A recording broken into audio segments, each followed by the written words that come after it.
Ephesians 5 verse 25. Husbands, love your wives, even as Christ also loved the church and gave himself for it. Right away, that's not a suggestion, it's a high bar. Paul points husbands, and by implication, anyone in a position of care or leadership, to the benchmark of Christ's love, self-giving, costly, and aimed at the good and growth of the beloved. What it literally says: husbands, love your wives. A direct command, not optional. Even as Christ also loved the church. The standard is Christ's love for the church, sacrificial, humble, and redemptive, and gave himself for it. The model is the cross, love that lays down life, time, reputation, comfort, even control, for the flourishing of the other. What Paul is getting at, plainly, this isn't romantic fluff or a paint-by-numbers checklist of gifts and date nights. It's radical service. The love Paul calls for resembles leadership that does not dominate but serves, protection that nurtures rather than controls, commitment that builds holiness and maturity, not dependency. Christ's love was proactive.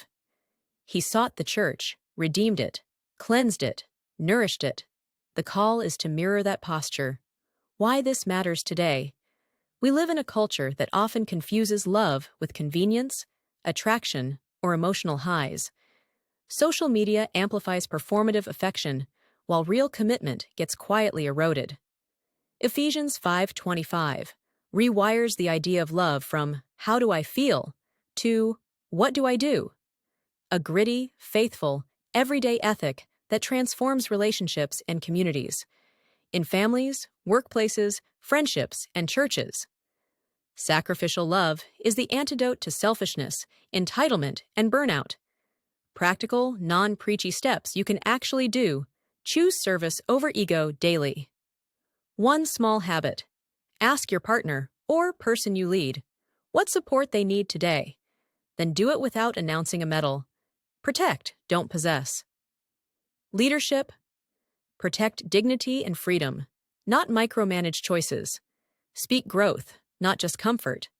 Loving like Christ means encouraging holiness and maturity, gently, not harshly. Make amends quickly. Christ gave himself to repair. When you mess up, apologize and take concrete steps to rebuild trust. Sacrifice time first. Time is the currency of love. Give up an evening of me time for someone who needs you. Small, consistent sacrifices compound. A small, bold challenge. This week, pick one sacrificial act that costs you convenience or pride. Not money, necessarily, but something real. Babysit without being asked. Admit a mistake and fix it. Stop scrolling and listen for 20 minutes. Do it quietly. Notice how it shifts the room. Closing encouragement. Paul points us to a cross-shaped love. Impossible without grace, but real when we rely on the same Spirit who empowered Christ's humility. Love like that isn't a performance. It's a posture you return to every day. Start small, be consistent. Keep your eyes on Jesus. He didn't love because it was easy. He loved because he is love. And that kind of love changes everything.